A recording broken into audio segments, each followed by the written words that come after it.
what happens when home invaders underestimate the invadees and get a little bit more than they bargained for. In 1991, horror director Wes Craven made a film based on a news article he had read from the 1970s, in which two burglars broke into a Los Angeles household and inadvertently discovered children who were locked away in the basement. Alice has been bad. She's been feeding that thing between the walls again. Oh. The film, The People Under the Stairs, is a bizarre and brilliant mix of Home Alone-style wacky hijinks and grisly, disturbing horror.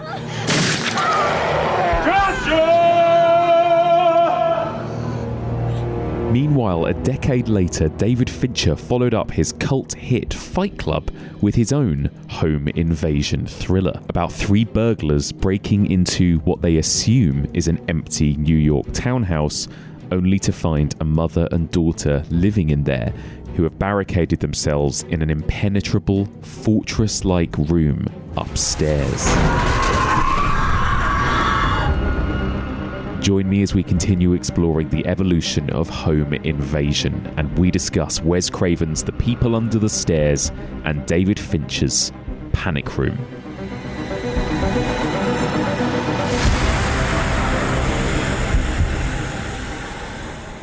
Welcome back to the evolution of horror. My name is Mike Munzer, and as ever, I am your host. In this podcast, we explore and dissect the evolution and the history of the horror genre by looking at particular subgenres one series at a time. We are currently in the middle of our 9th season exploring the evolution of home invasion, and this is part 18. In this week's episode, as that intro suggested, we've got a cracker of a double bill. It's Wes Craven's The People Under the Stairs and David Fincher's Panic Room. Two absolute all-timers as far as I'm concerned, so please give them both a watch before you listen to our spoilerific discussion. So, joining me to discuss these movies, one of my very favourite EOH guests. He's here pretty much every year with me, and he's been here again, pretty much since the very beginning. He was first here on the podcast in Slashers Part 1, an introduction, and he was last here in our Alien series discussing the Rocky Horror Picture Show with me. And I am about to invade his home. Here we go. Let's hope he's in.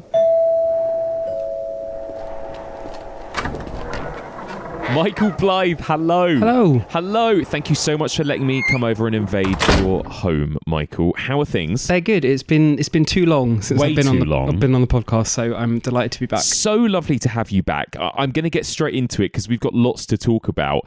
Home invasion, Michael. Tell me your thoughts on this subgenre. Are you a fan? I'm pro home invasion, I guess. Yeah. Not the actual act. Yes. The films, but I think I never really think about it as one of my kind of particular genres I love or hate. Yeah. It's funny. It's kind of almost actually with this season of your with your podcast, it's made me think about it more, and it's made me kind of think about those films that I didn't really kind of class as that, or I don't know. It's been kind of interesting. I'm kind of growing in my love of because it felt like there was a big old wave of them, wasn't there, in the 2000s, with those kind of like grisly strangers type and lots of French extremity and that kind of thing. And I think that's what a lot of people associate with home invasion, right? That kind of like really grisly, nasty people with masks coming in to break in and torture you kind of movies. It's this kind of sadistic, like torture porny vibe. Yes. But it's like actually like so many films aren't like that. Yeah. And it's like when they're done well, like there are a few things more terrifying than Oh my god. Movies like Panic Room, right? Like these movies that are actually people don't associate as part of that kind of wave, but it absolutely is. And I think it's because some of these other ones are done better, maybe. I don't know. Like they've got a bit more to them, I suppose, than the torture or whatever. Yeah. Do you mind if I ask, have you ever experienced anything of that yourself? Like a break-in, you live in London. Is there anything like that you've ever had happen to you? No. No. And I feel like I'm going to say this now and I'm going to put it out into the world. I'm due, because it's true. I've lived in London my whole life and it's, it never happened. But I mean, currently we are experiencing a home invasion from a giant bee. Holy shit. So, yeah. If you hear either me or Michael panic at any point, there is the biggest bee in the world that's come into this room where we're recording. It's currently just chilling out. It's landed on your Friday the 13th box set and it's just chilling out there and not moving currently, right? A minute ago it did fly out of the window and then turned around and flew back in. So it just didn't want to leave that Friday the 13th box set. No, exactly. I think that's the thing though, right? Like the power of home invasion is that I suppose it is something that could feasibly happen to us, right? Do you think that's what it is? Like, why do you think it is that people find it such a triggering, scary kind of type of horror, I suppose? Because it's the most literal, like, this could happen to you kind of one, isn't it? I mean, it's like, I guess, slasher movies and that kind of thing, but there's always there's often a kind of mythology or a kind of elevated aspect to them that takes them into this kind of realm of unreality. Whereas I think when done right, a home invasion is just literally like, fuck, this could happen to me tonight, right now. And there's kind of nothing you can do to stop it or prepare for it, because, in most of these films, there'll be elaborate, security kind of whatever you call it. But I think that it's just the least interesting answer ever, but it's just it could happen to you, isn't it? Absolutely. And I think you're right about that, about like the the security measures and stuff, because it does feel like, is there a class element to home invasion too? The often, like the movies we're about to talk about, it's often like big affluent homes owned by rich people, right? It's often the have-nots coming for the haves, I suppose. And these are two interesting ones as well, because I think like the perspective and the kind of where you're at with the invaders is very different in these two films. Yes, exactly. But that is definitely a thing in this subgenre, right? That it does tend to be, and I suppose just dramatically it's more fun to have a big house, right? Exactly. All right, well, speaking of big scary houses, let's get straight into our first film, Wes Craven's The People Under the Stairs from 1991. Tomorrow we'll take those to a good coin dealer and we'll all be smiling. Meanwhile, you be careful. That brother-sister act you messed with are evil, plain and simple. Wait a minute, brother and sister? Brother and sister. Tail end of the craziest family you ever heard of. Every generation more insane than the one before it. Started out as a family running a funeral home, selling cheap coffins for expensive prices. And they got their fingers in the real estate, started making a lot of money taking over people's homes. The more money they got, the greedier they got. The greedier they got, the crazier they got. All sorts of rumors about what's going on in that place. Never proved it because the police didn't take it serious. But believe me, when I was a kid, none of us ever walked past that house. So People Under Stairs is about a young boy called Poindexter, but everyone calls him Fool, and he lives in these like kind of dilapidated housing projects in LA, and his family are being threatened with eviction. They're like the last family in this building.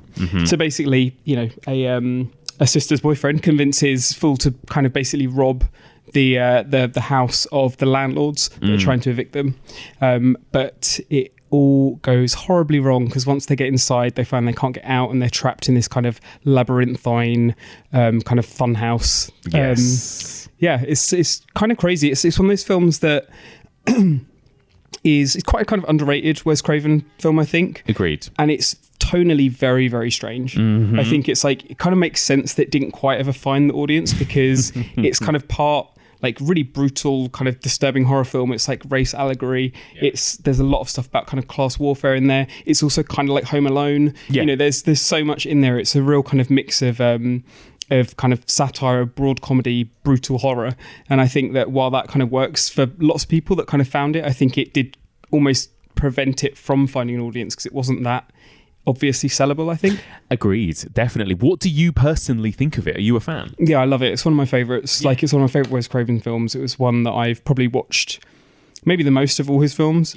I used to just love it when I was a kid. I'd watch it over and over again. Me too. I was obsessed. I discovered it as a kid, and I wonder if there is something about discovering it when you're a kid as well, because like you say, it does almost feel like you're watching a Home Alone-esque movie with like really nasty child abuse in it and a man in a gimp costume. But like other than that, there is something kind of fun about it too, in the kind of like adventure fairy tales way or something, right? Yeah, absolutely. It's almost like sometimes like you'll be kind of swept up in the, you know, like you're saying, the kind of adventure and the fun of it all, and then something will kind of really jarringly break that. Yes. And it'll kind of remind you what you're watching. And I think that there's, you know, the kind of central characters of these two landlords who are perhaps brother and sister, but they're kind of living as a couple. They call each other mummy and daddy. They're all very fucked up and disturbing. Yeah. But, you know, they're just kind of, you're kind of unsure as to how to take them. They're kind of this, as villains, they're so ridiculous. Like they're so over the top, but they're not that over the top. You know, the kind of fundamental thing that we're talking about in terms of, you know, gentrification and like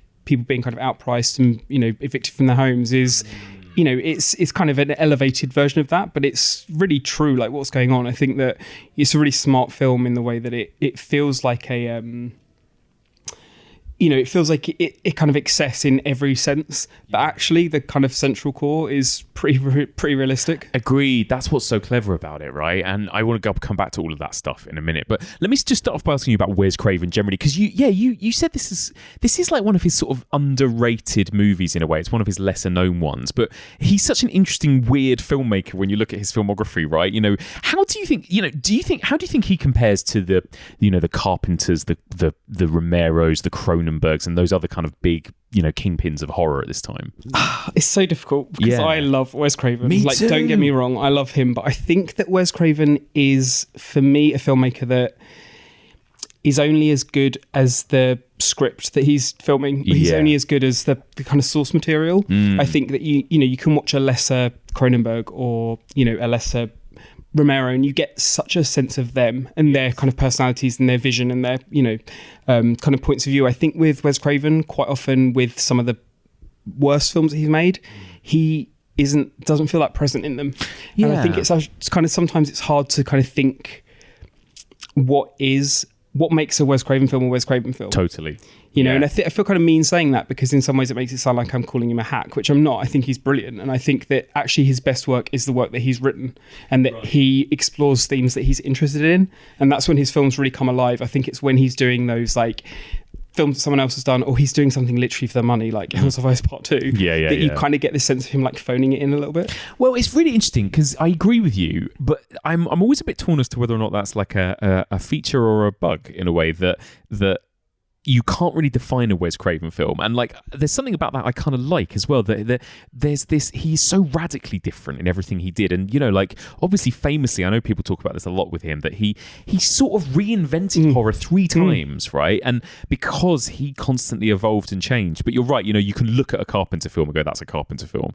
You can't really do that with Wes Craven. And I sort of think that's a good thing and a bad thing in a way. Do you know what I mean? I think because he just doesn't have that kind of visual language that some of the other filmmakers have, and Absolutely. It's like, you know, those things you can look at a still image and be like, I see it instantly who that is. But I think that, you know, Wes Craven's not really about that. It's like he was never kind of wanting to be that. And I think actually some of his films that try and be a bit more kind of inventive from a kind of visual point of view are actually some of his least successful films. Something like Shocker, which I think is really bold in lots of ways, and it's doing some kind of crazy stuff, but it's a terrible film. It's a complete mess. And I think it's like he can't kind of wrestle like the two things at once. It's like, you know, I think him sticking to kind of plot and sticking to, you know, there's things about Wes Craven films that are kind of constant, and I think something in People Under the Stairs that we see throughout his films is booby traps. Yes. And this idea of, you know, like this mixture of kind of farce with horror. Absolutely. Like farce and fear.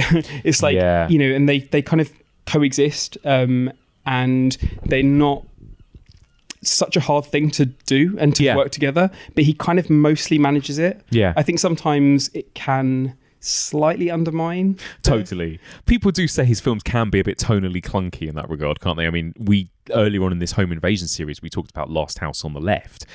That is such a gross, weird film, isn't it? You know, you've got the most extreme stuff happening on screen 1 minute, and then you've got the kind of bumbling slapstick cops with the kind of like kazoo soundtrack. Oh my God. It's so weird, isn't it? You know, and that is that's in a weird way, The People Under the Stairs isn't a million miles from that, is it? It's really strange. Yeah, and even in like Last House on the Left, there's that weird kind of sequence, and they're setting up the rig in the house, the kind of booby traps, and it's like this mum and dad, like after they've learnt, you know, what's happened to their daughter, and they've got these people saying, it's like, oh no, I'll put some shaving cream on the floor, and then I'll hook up this thing. It's like there's something so about it that's like, you know, he loves these things. It's like they're his little obsessions. And he loves like booby traps and like, you know, this kind of thing. Like one thing has a knock-on effect to this and this, but it's like sometimes he kind of puts them into films that shouldn't have them in it. You know, it's like if there was ever a time for something a bit more serious, then it's that kind of final act of Last House on the Left. But he, you know, he can't resist a pratfall. It's true. And the other thing I've kind of noticed more and more about his stuff is that there is also this element of kind of children and their parents, right? And children being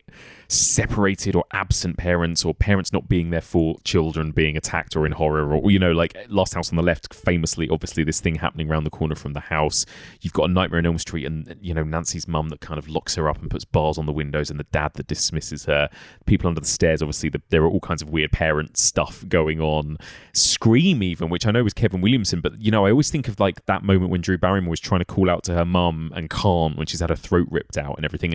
Parents and parent figures seem to kind of be absent in a lot of his films as well, don't they? And in this kind of like almost sort of like dark fairy tale way or something. I mean, which is very much like, you know, you think of like Wes Craven's New Nightmare and that kind of final act and the whole thing with like Hansel and Gretel, and which I don't think for me, I mean, I love Wes Craven's New Nightmare. It's my favourite Wes Craven film, hands down, and it's like that aspect of it is the kind of thing that doesn't quite work for me. I always find that kind of final act is a little bit difficult in lots of ways, and it's like it is those things of, again, he's trying to he sometimes just goes back to these things, these obsessions and these kind of things that motifs that he has throughout his films, and sometimes you're like, you didn't need that one in there. I know. And do you think also, because I agree with you, Wes Craven's New Nightmare, all of these films, they're so crammed with ideas. I think that's the other thing, right, is that it often feels like he's got a lot to say, and all of his best films are exploring something, right? Whether it's like the Vietnam War or, you know, whatever, class or race or, you know, this and that and the other films, and it's a horror's effect on audiences and all this kind of thing. And like sometimes you need somebody else to come and write a script like Kevin Williamson that's going to kind of do it in a bit more of a, you know, kind of stripped down linear way, because his films are almost so bursting with these kind of different ideas that they do feel a bit messy, I think, don't they, sometimes? Yeah, I think that's true. I think that there's, you know, this kind of People Under the Stairs, I think, came at quite an interesting period. I think that kind of, you know, late 80s to kind of mid 90s era for Wes Craven was not always successful, but I think it was maybe his most kind of interesting phase. And I think that something that maybe because he's not seen as that kind of auteur in the same way that some of the other filmmakers are, that I don't think he gets the credit that he's due for some of the stuff that he was doing. I think particularly when you think about People Under the Stairs, and then like Serpent and the Rainbow, Vampire in Brooklyn. I mean, Vampire in Brooklyn is not a great film, but, you know, he was really, you know, thinking about and kind of talking about race in his films in ways that other filmmakers weren't. And he's never really kind of, I don't know, he never really gets his dues for that, I think. Agreed. You know, and I think that I'm not saying that, you know, he was saying these incredible things or these, you know, making these kind of life-changing, earth-shattering movies about race. But I mean, he was making horror movies where it was, you know, he had black people as the leads. Yes. And which was so unusual. Yeah, exactly. It just wasn't happening. Yeah.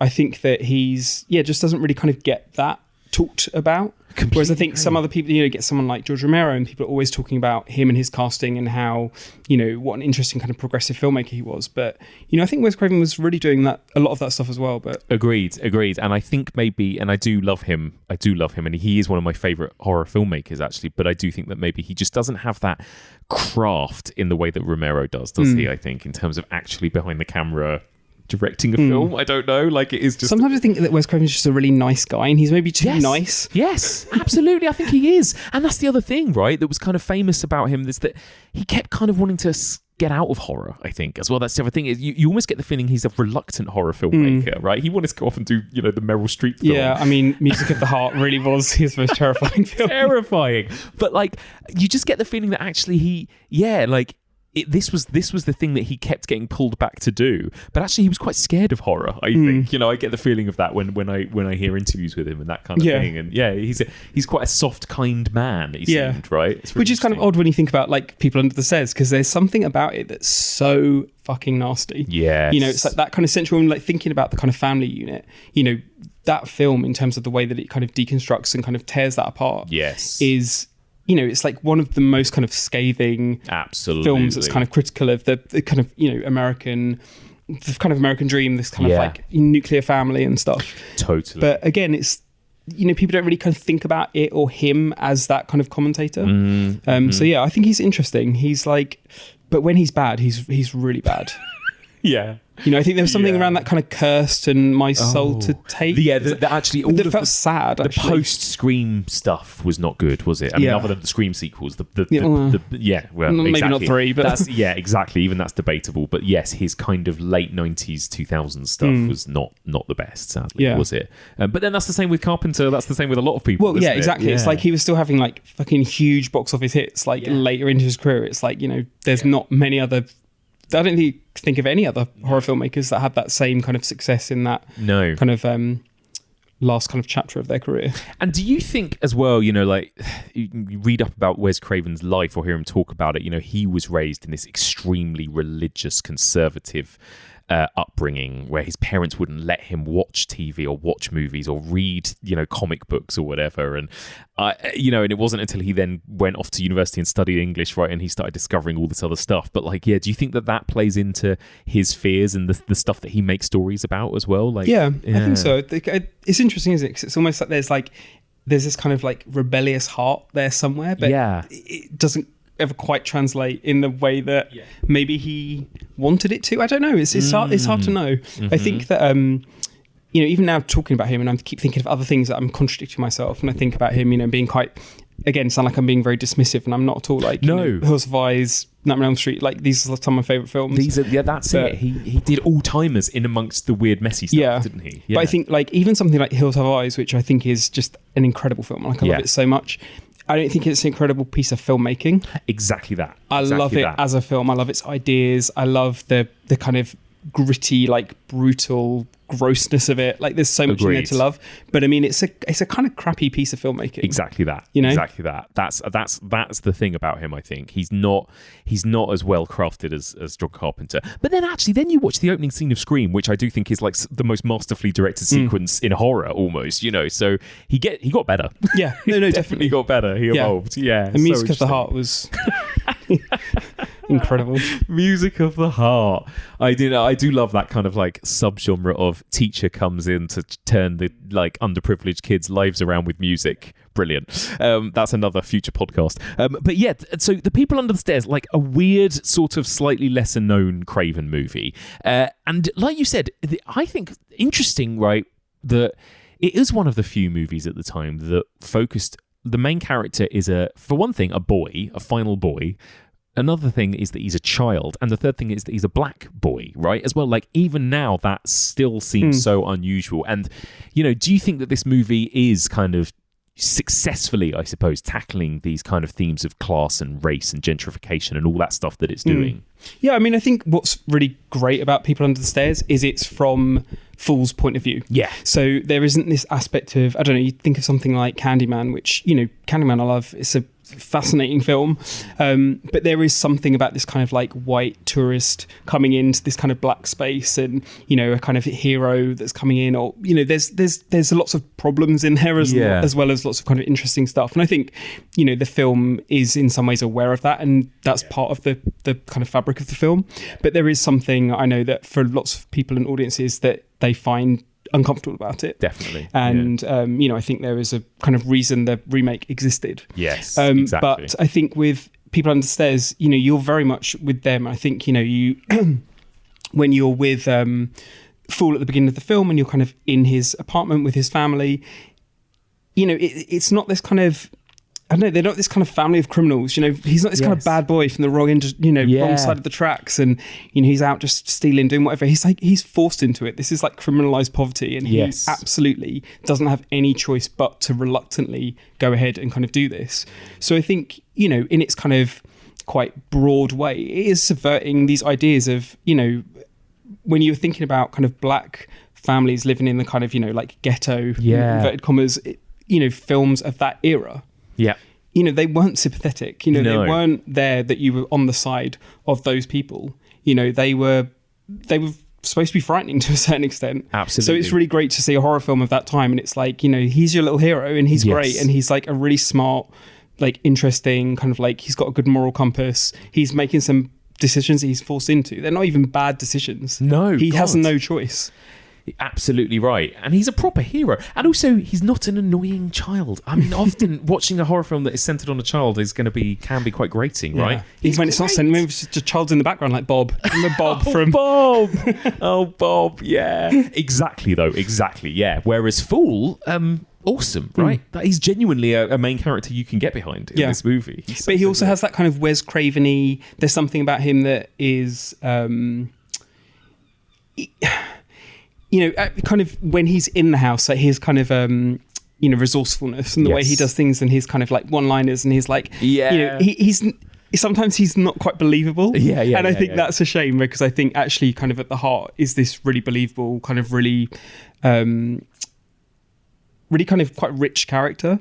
But sometimes I think Wes Craven slightly undermines that with the gags and with the kind of, you know, like the 100%. kind of Home Alone-iness of it all. Yeah, I mean, obviously this came directly after it was 1 year after Home Alone. I wonder if Home Alone was in his head when he was creating this, because there is something of a kind of Kevin McAllister about Fool. Well, I think Home Alone 2 was definitely inspired by People Under the Stairs, because I think there's like literally like bits that are like ripped straight from it. Yes, like the electric, the kind of hand, the door handle, like. Yes, you're absolutely right. Yeah. You know? So interesting. There's that kind of through line from like the French film Deadly Games to Home Alone, Deadly right? Games. Amazing. But yeah, you can see that kind of through line absolutely to this movie. And it's, you know, again, like going back to this idea that Wes Craven, he sort of told stories based on stuff that he had read in newspapers, right? And there's that story he tells about this movie where he read an article about, it was like a white affluent neighborhood, right? And some neighbors saw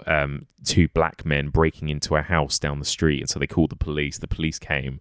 And actually what they found was, when they came to arrest these two black men, that this white middle-class family who weren't at home had like some prisoners being kept downstairs in the basement or something horrific like that, right? But like you can, again, like there is something interesting, and as extreme as this film is, there's something kind of real that he's getting to at the root of it as well, which I really love. You know, it's kind of interesting though, isn't it? Like, you know, he's excuse me, like basing it on this story of, you know, these people that were being held prisoner, and you know, they've kind of found, and the film's called The People Under the Stairs, but actually the kind of people that are being held prisoner are really not. They could not be in the film and it would be fine. Absolutely. You know, they're very much not the kind of source of fear, or they're not. True. You know, there's like, apart from the one that's in the walls, I think that there's it's a kind of quite a fun kind of bit of misdirection. It is. It's also almost like a red herring, that regard, isn't it? Because of course, and I think that's what's brilliant about Wes Craven, is that he read this story and he decided to make it, not so, I mean, for better or worse, right? Not so much about the prisoners under the stairs, but he was like, well, what would it have been like for those burglars breaking in? And he decided to tell a story from their perspective, right? And actually, why were they breaking in to an affluent, you know, white neighborhood? Maybe these people were in dire straits themselves. Maybe there is something systemically wrong here, you know, given everything that was found out about this middle-class suburban family as well. So I love the fact that he took that news story and he didn't take the obvious route, and he didn't make it about, you know, crazy, you know, chud mutant type people living under the ground, under the house, which you might think initially this film is going to be. It's actually about something much more interesting and unusual. So the name of the company is the same as the name on your eviction notice. Same guy who owns the liquor store owns this building and half the buildings in the ghetto. I know where your landlord lives. No. Leave him alone. I heard things about him.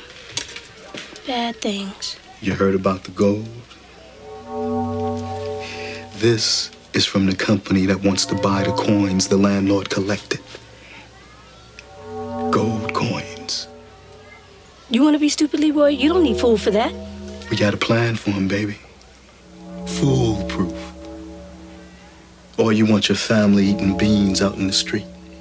So let's talk about that, because I think another thing that's really interesting to talk about with all of these movies is the house itself, right? What do you think of the production design? We spend 90% of this movie's runtime inside this house, once Fool and Ving Rhames' character, Leroy, break in. What do you think of it, the way in which Wes Craven kind of creates this world and the geography of this space? I mean, it makes no sense. Yeah. I think it's, and this other thing that makes it a really fascinating kind of counterpiece to Panic Room is Panic Room's so painstaking in its kind of, architecture and where it is, where you are. You always know how far certain places are from others. The people under the stairs, it's that house would have to be 50 times the size of that house to exist. So good. Also, there's kind of parts of it which are completely dilapidated. There's parts that are really lush and really beautiful. It's it makes no sense as a space.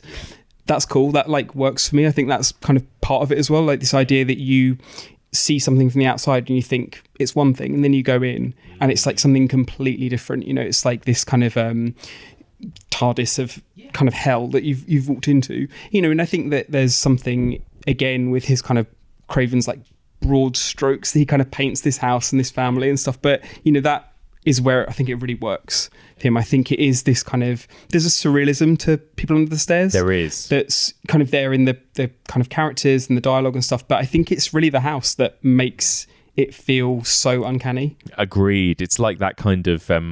it's the kind of stuff you get in Labyrinth, the kind of MC Escher-esque kind of visuals almost, where these corridors seem to go on. And I think it fits with what you said about this is a child's perspective almost of this house. It's this ogre's house. It's the gingerbread house in Hansel and Gretel or something, isn't it? Basically, yeah, exactly. It's a house of horrors. This is the stuff I loved as a kid as well, crawling inside the walls, and there was a kitchen cupboard that led to a chute that went upstairs or whatever. So cool, right? Yeah, me too. And then just to make it completely cartoony and ridiculous, there's a kind of pit of money that's literally just gold coins and jewels and it's a mound of it, like in DuckTales or something. Absolutely. It's like Scrooge McDuck's lair, isn't it? It's so good. Yes, and the stairs where there's a button they press and the stairs turn into a slide. Oh, how much did you want them? Just any kind of slide is what I wanted in my house when I was a kid. But I think this idea of kind of housing and houses is so kind of fundamental to the film that it's kind of interesting for a film that's so much about kind of living spaces and what people inhabit, what they try and keep within, what they're trying to evict, all that kind of stuff. That the kind of central house, it makes no sense. I think there's something kind of fun about that. There's something kind of deliberate about that. I also think that it just isn't something that Wes Craven really cares about. Because I think a lot of his films, I think that actually really it was kind of Scream, I think, is one of the first ones where his films made sense in terms of kind of spatially. Yes. I think that agreed. sometimes there's kind of weird cuts or kind of jolts in Wes Craven films that you just have to just roll with.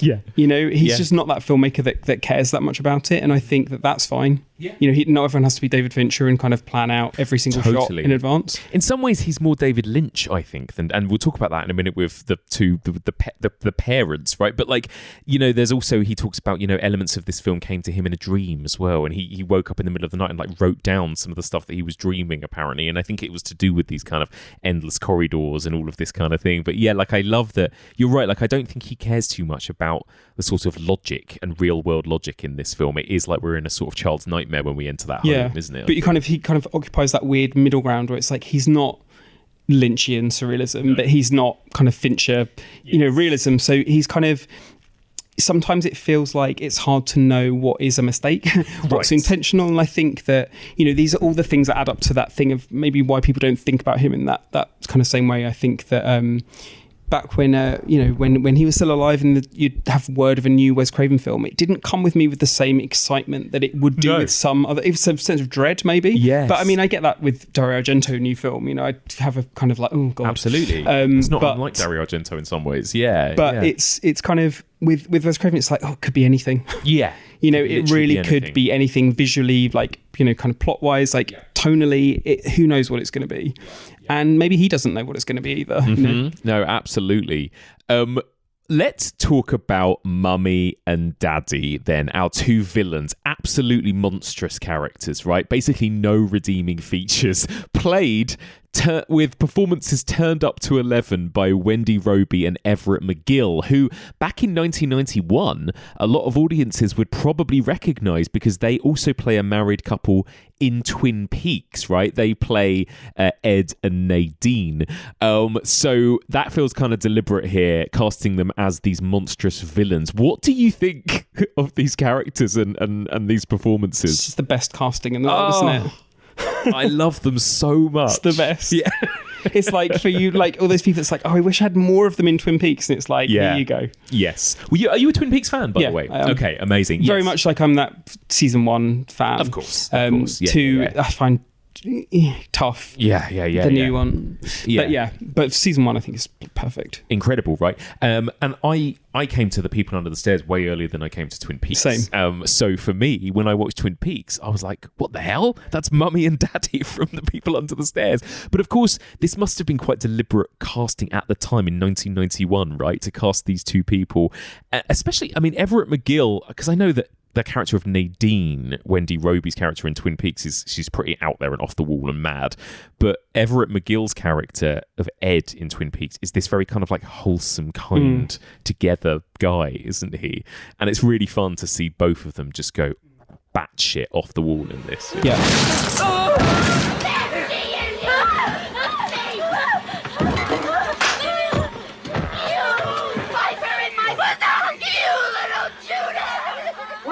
It is time to clean house.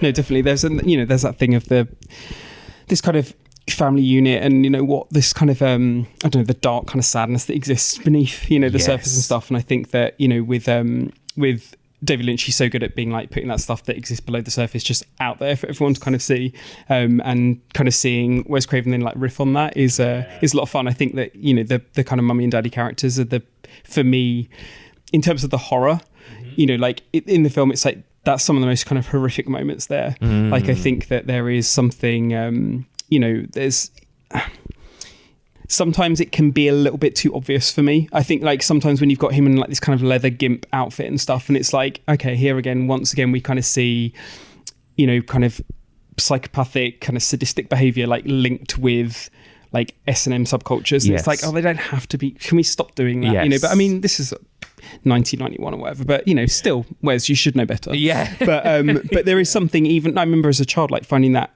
really kind of grotesque and finding that really upsetting. And I think it is something like those things we do inform how people feel about those kind of things like growing up. So I think that it's, in some respects, I find the kind of way that it makes them horrific slightly kind of eye rolling, but at the same time there is just as much stuff in there that is genuinely like so gross and perverse that you can't quite describe what it is, like what it is about them that's so horrific.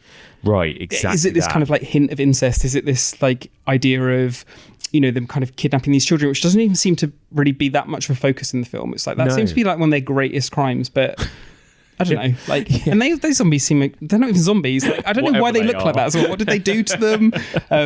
But yeah, I think there's a lot of stuff there that doesn't really make any sense. But yeah, that was just a rambly way of being like, yeah, I love them. I agree with you. And they don't make complete sense. I think that is what I sort of love about them, and what in a weird way makes it work and not work at the same time. Because yes, like we're basically given nothing about them, right? No backstory really. We don't even know their names. Well, we know that they used to run a funeral business, didn't they? When they were selling like cheap coffins, pretending to be like high expensive ones. And they're like, this is what we'll do. But then they moved into real estate. Yes, so it's like exactly. So they are these like greedy ogre type characters. It's like they're stealing from you're stealing from the dead, stealing from the poor. It's like literally like they're the kind of the grossest people. But I like the way that there is.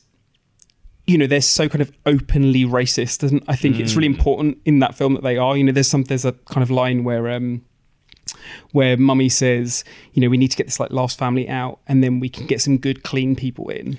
She says clean people, like basically referring to white people. And there's something so disgusting about the way that they talk that feels very real. It's super ahead of its time, actually, isn't it? It's the sort of thing that I could imagine somebody like Jordan Peele now making or remaking, And again, it's very silly and over the top, but these moments when Mummy and Daddy present to the outside world, they can flip a couple of switches and their house transforms to looking like a nice normal house where they bake cookies for the policemen who come round, and they're very polite and kind, and the language they use, it's that very kind of clean middle class white suburbia language that is loaded with racism and classism. When she says to the police, "Oh, it's as if we're the prisoners and the criminals roam free," it does feel super ahead of its time and smart, I think. What can I do for you, gentlemen? Good afternoon, ma'am. Is this your van? Goodness, no. It was just standing here when we got back from shopping. Did you see anybody around when you pulled in? Trouble? Well, as a matter of fact, we did see a couple of men, one black, one white, walking away as we approached. We thought they were service people of some sort. You know they're working on your door, don't you? No harm done. We'll check the house. Just checked it. Even looked under the beds. Clean as a whistle. Well, let's recon the neighborhood. There's still a chance. You get a lot of this sort of thing? It's as if we're the prisoners and the criminals roam free. But at the same time, it is very much like a product of the 80s. Yeah. It's a product of that decade of greed and consumerism. And, it's kind of, Mummy and Daddy are basically like Ronald and Nancy Reagan. Right. And, there's a lot of stuff around, the kind of destruction of the kind of middle class and this kind of the working class becoming like poorer, and then the upper class becoming richer. And there's something, it's very much a kind of commentary on that. And I think that it feels like it could only have come in 1991, but at the same time it's so depressing to think like, oh shit, yes, this is the situation is still the same. You're watching people people getting evicted during the pandemic, and it's like because they can't work, and it's like the greed, this sense of kind of greed at the expense of other people is it never kind of it just gets stronger and stronger, doesn't it? Yeah, you're so right. I'm actually kind of surprised this hasn't had some kind of remake or reboot yet. Yeah, it's happening, isn't it? I feel like it was talk about, because Jordan Peele was going to do or was going to produce, but I don't know. I feel like it's like a year ago that I heard about it. Yeah, I don't know, because I heard there was definitely talks about it. I don't know if it was actually happening, but I kind of wish that. Yeah, I mean, I kind of hope it doesn't. I feel like if Jordan Peele's doing he produced the Candyman remake, and if he does a People Downstairs thing, it's like, I feel like there's so few kind of black-centric horror movies out there. Like, make new ones rather than remaking ones that already exist. I don't know, there's something that feels... yes. Especially when I think, like I said, Candyman, there is something, I understand why it exists. And, I thought, I don't love the remake. I think it's really interesting, though. Yeah. But it's the kind of original films, I think, while they may be problematic in certain ways, are still very rich and very interesting. Definitely. And, they still kind of stand up in lots of ways. Definitely. So, I don't know, sometimes I think... Oh, God, yeah. A remake of some this new stories would be cool. Wouldn't have that weirdness as well, would it? Like, it, the weird kind of jarring clunkiness about this film is what we wouldn't get in a slick remake. Or if it did have it, it would feel so forced and contrived. Yes. There's something kind of charming about Wes Craven's films sometimes, and I think this is one of those, like, it's that weird thing. It's like a kind of nightmarish Lynchian surrealist kind of perverse show for kids. Yes, that's what it kind of feels like. Totally, I agree.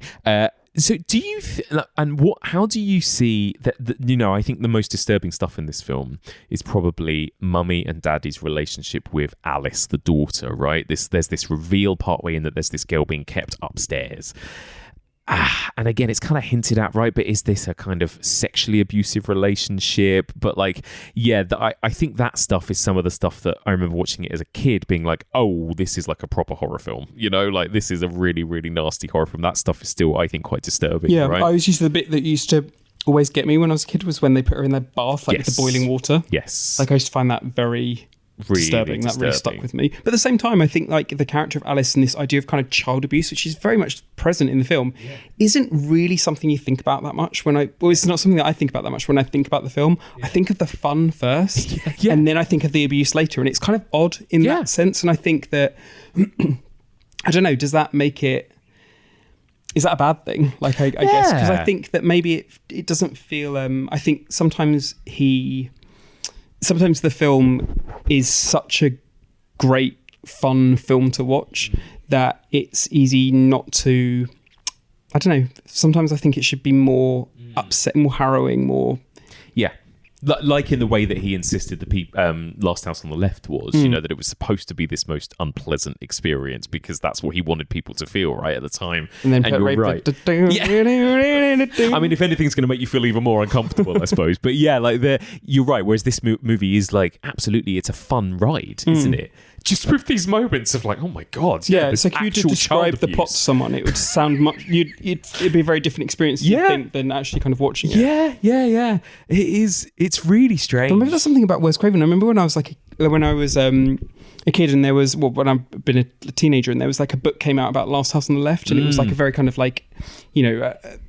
Kind of everything you need to know about it kind of thing, and it was before I'd seen the film. I couldn't get hold of a copy, and in the bottom corners it had stills from the film, like chronologically, so you could kind of almost like a flip book, but it didn't work in that same. So I'd like look at all of these things as I was watching the film, and I knew what this film was in my head, and then I finally watched it and I was like, oh god, like that was an odd choice that I did not expect, you know. And I think there is something sometimes with Wes Craven films where you can read about them, you can hear about them, but you watch them and you're like, oh, that was a strange choice, or that was kind of those things that you think would be main focal points somehow kind of drift away into the background, and something else comes to the forth. And quite often the thing that comes to the forth is kind of lols. Yeah, really interesting. And I don't know, I don't know whether I like that about it or dislike it, because I love that these characters are so monstrous. Like they are two-dimensional monstrous, aren't they? In the way that they it's like every horrific thing you can imagine happens in that house seems to happen, like rape or murder or abuse or maybe cannibalism as well. Are they eating people? Definitely, yeah, like literally every. It's kind of like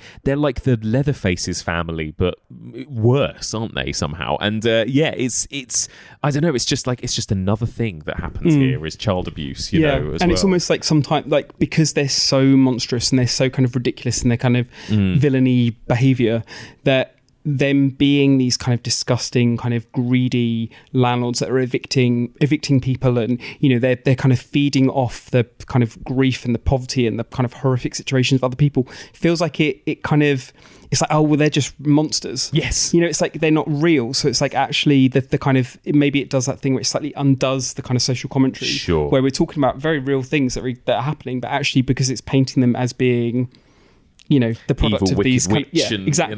You know, so it's like, how much do people go away and think about that film and think like, fuck, that was really interesting in what he was saying, or they're just like, whoa, that was crazy. Yeah. Yeah, it's true. But there are those really powerful moments where I think it really hits home, like the moment when the sister comes to the door and, you know, she says, oh, there's no community here. And then suddenly you just see like hundreds of characters from the community all come to the door. I think that's a real, like, chilling, wonderful moment, you know. My name is Ruby Williams, and I represent the Association of People who have been unjustly evicted, exploited, and generally fucked over. What? You and your brother are landlords of over 50 buildings in this city, all of which you've allowed to deteriorate into rat-infested hellholes where you guys get rich charging ridiculous rents. Then, not only are you bad landlords, but 10 times worse. You've stolen the tooling from our community for your own sick needs. There's no community here. All I see are a couple of... Hey, Ruby, she's right here. Is that right? And I think there are some images towards the end. Again, it's a very like on the nose, simple image, but I really love the ending when the house explodes and the money is just like raining down on all of the people from the neighborhoods and everything, you know. And it's like, it is very big and on the nose and, you know, broad strokes, but I think I don't know, it sort of like works dramatically, I think, as well. Also it's like when you're thinking about, you know, this being this from the kid's perspective, it's like, you know, you think, okay, I'm a little kid, we need some money. What would be the best thing to happen? It rains money. Exactly. Like it literally, it's like this kind of this ultimate wish fulfillment. Yes. I think there's something that's like, it just feels like a really nice payoff. It does. It's so good. It's not like all of their money is like, you know, tied up in bonds or something. It's like, no, they literally have golden cash just hidden in the basement or all over the house. It's so good. And we haven't spoken about Roach. What do you think of Roach, the wall person? Roach is my favourite part of the film, actually. I could do without Roach. Sometimes I forget about Roach. He's a bit annoying, isn't he? Yeah. Somehow he's like, having his tongue cut out and not being able to speak somehow makes him more annoying as well. I think that's something. Yeah, I don't love him. I mean, he's... I feel like I should say something nice. What do I think is interesting about Roach? I don't know. No, it's okay. He can just be an annoying. What do you think about character. Roach? Well, I do think he's a bit annoying. Yeah. I remember when I first watched it as a child, I thought he was quite scary initially. You know, when you first see him, he's quite creepy, isn't he? And then of course he turns out to be this. You know, he's almost like that kind of archetype of the sorts of characters you get in those kids' 80s films. He's like from the Goonies. You know, like he's like that type of a character, isn't he? Again, it kind of feels like it weaves into this idea of this movie feeling like one of those 80s kids adventure movies almost, or something, doesn't it? Roach is my friend. Roach? I'm Poindexter. Everybody calls me Fool. You sure I got the names, huh?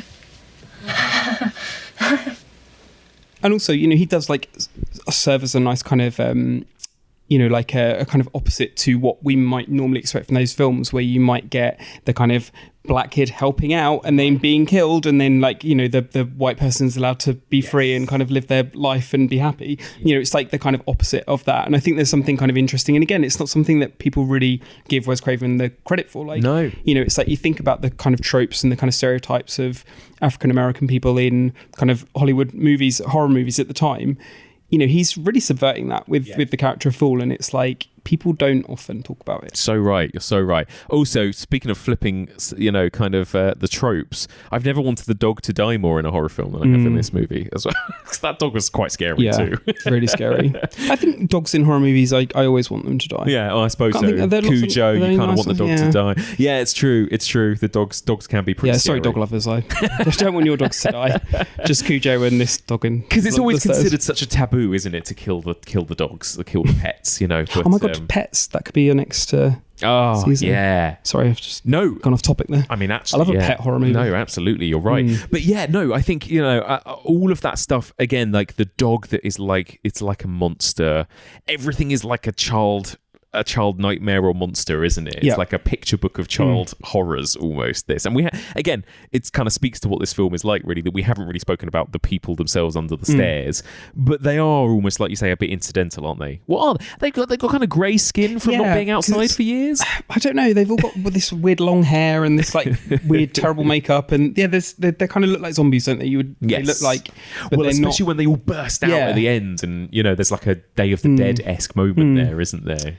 Yeah, it's kind of one of the most unsatisfying parts of the film, I think, but at the same time it kind of is fun that you think that it's going to be one thing and you think they're going to be such a central kind of part of it. But yeah, they don't really serve a huge amount of purpose. I think, like I said before, if they weren't in it, I don't think it would really affect the film in almost any way. There are just this kind of like, I guess they're a sort of representation of the sort of the oppressed that sort of rise up at the end, aren't they, really? And that's sort of all they're there for. They're there for the finale, almost, for the final sequence.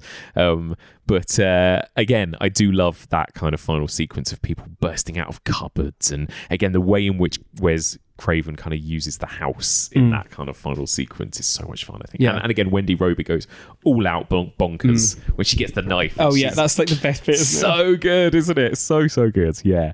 The one shot I could do without when it goes too goofy for me. I remember even thinking this as a kid, but I was like, that's weird. Where they're like sliding down the chimney shaft together, like the chimney chute, and you see their little feet. Yeah, it's really weird. Yeah, again, like some of the choices. Yeah, I think for me it's the electrocuted, when they're getting electrocuted, and the kind of door handle. It's like the way that Fool's just like wobbling around. It's like they're doing it like a little rehearsal that was caught on film, and it's like, no, that was the real take. Okay, brilliant. Well, there you go. Well, The People Under the Stairs, how do you think this film holds up? You know, it's like, 30 years old now. How do you think it kind of holds up watching it today? I mean, I think, you know, like we were saying, I think everything in terms of the, you know, what it's doing, what it's saying about kind of race, gentrification, you know, consumerism, all of this is just feels so relevant. It's still a really kind of smart, really kind of scathing film that's looking at that kind of shit, and it's it works really well. I think it's kind of failings, or it's you know, it's kind of shortcomings are the things that make it great, and it's the things that make it great are underdone by some of its shortcomings. I think it's such a weird mix, and it's such a kind of film that constantly kind of contradicts itself in lots of ways, but it makes for a very distinctive, very singular film. I completely agree. I think it's fascinatingly flawed, isn't it? I think, and I think it's so much fun. I do think it's one of my favourites of his. Where does it rank for you in Craven's filmography? Yeah, it's one of my favourites as well. I think, top 3. I'd go top 3 as well. I think, behind Elm Street and Scream. Oh, it's tough, me. actually. Yeah. It's like, I feel like I've been dissing him. And again, I just want to say, I love Wes Craven. Of course. But I'm just thinking now what would my top 3 be? And actually, I don't think I could do a top 3. I'd have to have a top 6. Yeah. 7, maybe. Yeah, it is. What's your favourite? Wes Craven's New Nightmare. Is it? Yeah, right, amazing. definitely. Yeah. I love it. That's It's so amazing. More than the original Elm Street, even. Yeah, that's yeah, and cool. I think because Nightmare on Elm Street is so interesting. I think it's that similar kind of thing to, not quite as much as Hills Have Eyes, but it's like Nightmare on Elm Street is amazing because of its ideas and because of, all of the stuff like this, this character in this kind of world that Wes Craven built is astonishing, absolutely amazing. It's not the best film, it's a little bit crap in parts, and actually some of the acting in the film is not the best. I mean, there's great moments, so don't get me wrong, but I think that it's I think that actually, and I kind of feel the same about Wes Craven's New Nightmare. I think that it is, ideas are better than its execution sometimes, but I do find its execution kind of wonderfully weird in places, and there's something about it. There's a kind of there's a strange, what is this meant to be-ness to a great Wes Craven film that I think I wouldn't want to do without. Yeah, completely agree. I completely agree with that. Hello, everybody. Before we move on to the second half of this week's discussion, just taking a minute to thank this week's sponsor. That's $20 Patreon subscriber, Odies. Odies has sent me a message on Patreon. He said, "Hi, Mike. Love the pod. I'm a huge fan and a big reason I'm such a big fan of horror. I got into horror later in life, so I've got much to learn, and you have helped me out so much. I also love Brad Hansen. I'm like him. Gore forever. To plug myself, I make music. It's like synthwave and stuff adjacent to that. Check it out. Odies, wherever you listen to your music." Thank you so much, Odies, and I have checked out your music. I'm a big fan of synthwave, and I absolutely love it. I would urge everybody out there to check it out. That's Odies, spelt Odie's, which you can find on Spotify. And Odies, I showed this message to Brad Hansen, and he sends his love. So one more time, a huge thank you to this week's sponsor, $20 Patreon subscriber, Odies. And don't forget, if you want to become an official Evolution of Horror sponsor, get your own little dedicated segment on a podcast episode just like this one, then you simply need to sign up to our Patreon at a $20 level. Patreon.com/Evolution of Horror.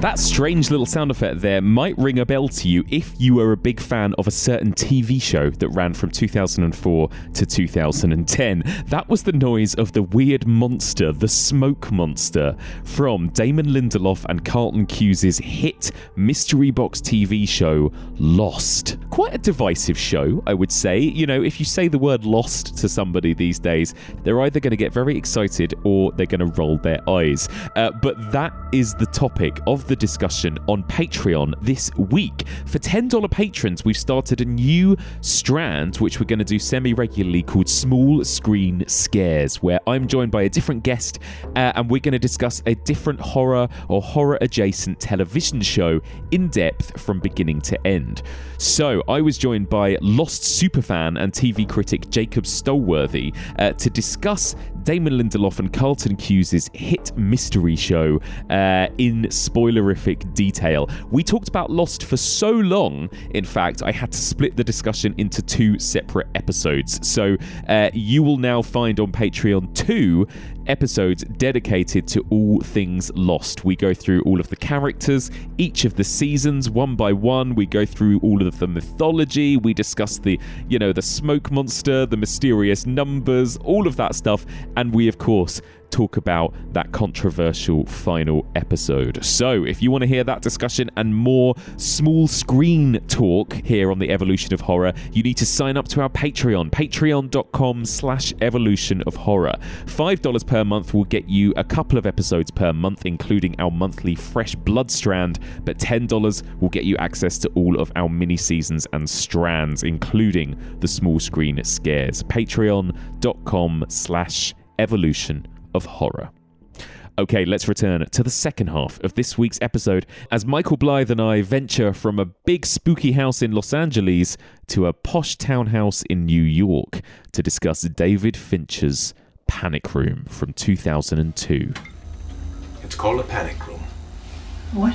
A safe room.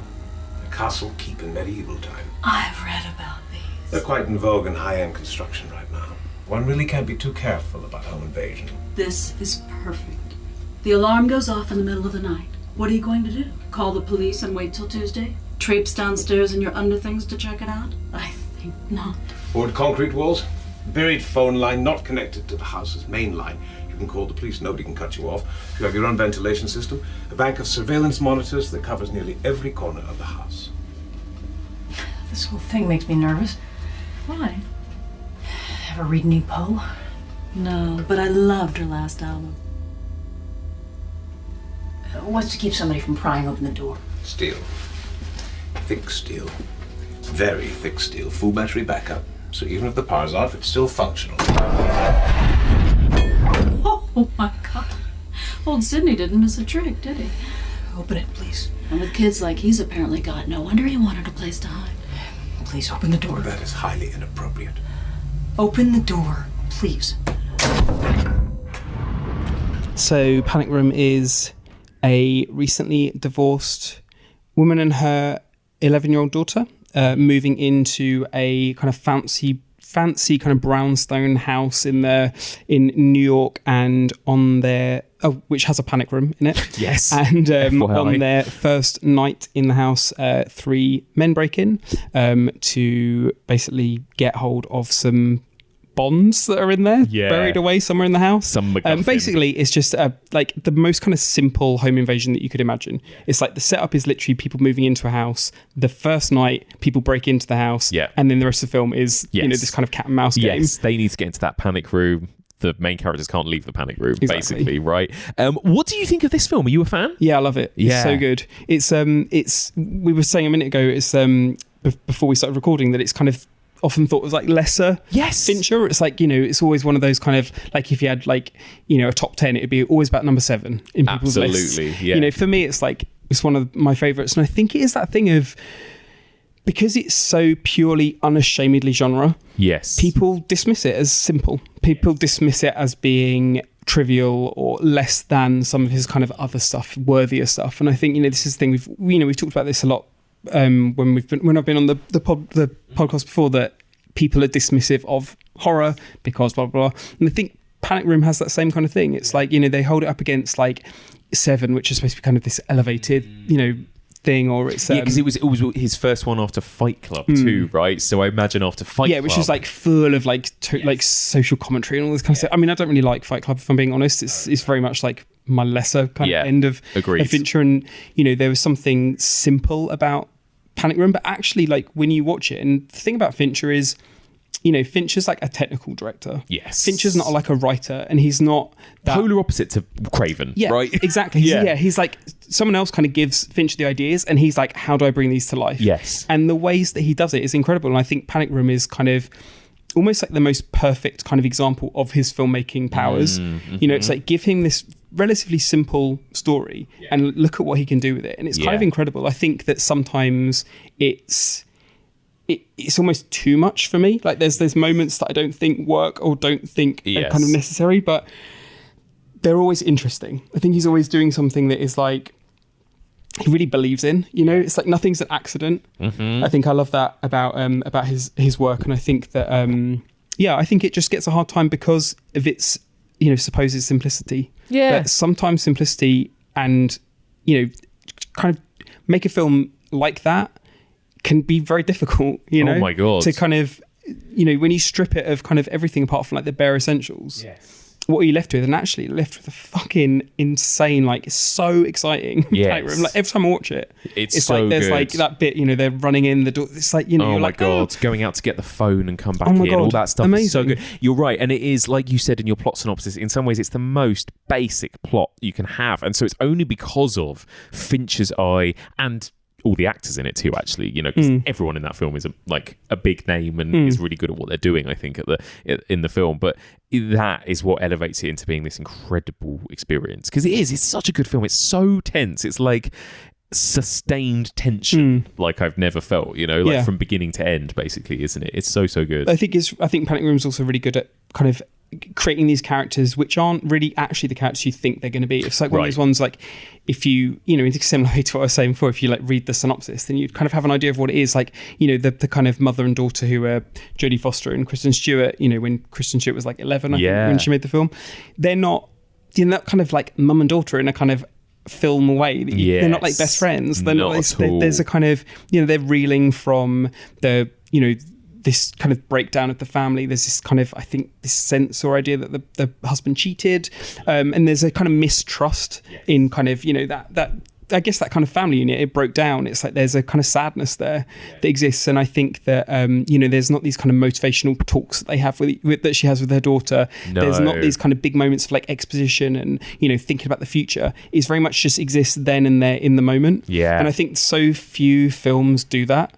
That literally it kind of, you get a bit at the beginning, but pretty much the rest of it is like everything they talk about is just what's happening in that moment. There's not a moment they, wander off and they're thinking about like, oh, do you remember that time when blah, blah, blah? Yeah, or, you're right. It exists purely in that space. And that's what I kind of love about it, because I think that, imagine you're kind of going through that. It's like, all you do would exist in that moment. Yes. I think it feels like that. There's something that real time. Yeah, you're absolutely right. They don't suddenly stop in the middle of this film to talk about their relationship with the dad or whatever. It's which like every other film that would happen. Yeah, you're absolutely right. That's so true. And we get bare bones of what's going on at the beginning, because their conversations are kind of stilted and a bit awkward and a bit cold. Mind pizza? What do you mean? I don't know. Our first night, I should have thought of something special. I like pizza. Fuck 'em. Don't. Fuck her too. I agree. But don't. Yeah, and there's that like whole weird section at the beginning which I'm obsessed with, where with the kind of real estate agents and they're like showing them around, and like the kind of woman with the red hair and then the guy in the suit, and they're the strangest characters. So it's like, weird. what film did they wander in from? Yes, because like I want to see it. Well, again, he was in Twin Peaks season 2 as well, right? Even weird Twin Peaks connection again. But yeah, you're absolutely right. Even the minor characters in this are weird and interesting as well. There's something like kind of very performed about them, whereas I think like to a certain extent, like Jodie Foster and Kristen Stewart feel like they're kind of really holding back. Yeah. Especially in the kind of like moments of them just interacting and them kind of like living their general day-to-day lives. They feel kind of cold and distanced. Yes. And then you next these other people that sometimes kind of overacting, they feel like, deliberately feel like these kind of slightly cartoonish characters. It's a really interesting kind of, it's where like, it's kind of, I guess, the kind of opposite to Wes Craven's like tonal mixtures and how sometimes they can rub up against each other in weird ways. This just works to just create this really weird sense of discomfort right from the beginning. Absolutely. And Jodie Foster is just so fucking good at that. Like at doing so much with so little, isn't it? Like that moment when they're showing her the panic room for the first time, and she's just like, you can see slowly this kind of almost panic attack coming on, right? But she doesn't go like have a breakdown or do anything, but you can just see it in her face, and obviously in the filmmaking too. But she's quite gloriously understated throughout the whole film, isn't she? Really, I would say. Yeah. It was originally going to be Nicole Kidman was playing that role, and then she dropped out because she had an injury and then couldn't do it. So it basically, I think it was like they were going to have to like halt production, and then Jodie Foster like got very quickly cast. Interesting. And then came in and did it. And I love that it's Jodie Foster. I also love that her and Kristen Stewart, and like Kristen Stewart in Panic Room has a kind of like tomboyish quality, that kind of like shorter hair. She feels very much like a kind of young Jodie Foster to a certain extent. Yes. There's something that I love about this, just seeing these two, who at the time Jodie Foster wasn't out, or Kristen Stewart was like 11, but these two queer women, that's right, they would both go on to be sense of like mother and daughter. There's something about it that just feels it really works. I think it wouldn't work in the same way with Nicole Kidman. And I think that it's one of those kind of happy accidents that I think adds something to that film for me that's not, it wasn't supposed to be there. Yeah, you're absolutely right. I never really thought about that, but yeah, they work so well. Kristen Stewart kind of incredible really as well, actually, isn't she? With doing relatively little with that performance in a way, and she really sets, she feels like an 11-year-old. She feels like an actual 11-year-old, and again, like in that very Kristen Stewart way, quite a moody 11-year-old as well. She's the opposite of Fool, basically. It's like they would not hang out. Like they would, God, absolutely not. It's like there's something about Fool has too much dialogue, and Kristen Stewart doesn't have barely any. And actually, how do you think the film handles that kind of in terms of how much we sort of sympathise with these two incredibly rich white women, right? And the way in which the film positions the burglars, particularly I suppose the Forrest Whitaker character, in relation to them, and how it deals with the kind of the class element, I suppose, in this. Yeah, it's interesting, isn't it? Because I think that obviously because we're set up with this idea of they are, the kind of husband has done something, and they kind of remove themselves from that, and essentially she's able to buy this big fancy place because she's got it in the settlement from when they got divorced. So there's something about it that feels kind of like fuck you, which is kind of enjoyable, and there's something kind of nice about that. So I think it doesn't feel. Of course, I'm not saying it's not, but it doesn't feel like these people kind of this show of privilege in the way that some other films like that might, or the way that the couple in People Under the Stairs flaunt their wealth or want to hold on to it. There's something, you get a sense of Jodie Foster being like, I want to get rid of this money, like I need to spend it, like I buy a house, that's all sorted, move on. And then you've got, like you said, the kind of Forrest Whitaker character, who's the most kind of like morally ambiguous and kind of complex character in the film. But I think that what's interesting is you kind of like him, like he's a really nice character, like a nice guy, like he's a really interesting character, and I think that he's kind of lovable in a certain way, and he does kind of come back and like does a good thing, and there's a kind of heroic aspect to him. So when he ultimately, spoiler alert, gets caught and gets like arrested at the end, and all the money like flies away, you feel kind of sad, but it's like actually he's like making bad choices. He's like the opposite of Fool. He's not someone that's like forced into this. I mean, we don't know everything about it, but there's like a sense of, there's a sense with him of someone who's like, I'm not going to do that. Like, I'm not going to hurt someone, but I'm going to be in the room while you hurt someone. And I'm just not going to do it. Like, I'm better than that, and that's crossing a line. But it's like he's complicit in things that he's against. And I think there is something in that makes him really real, but also makes him like not quite as heroic as you might kind of think he is. There's something like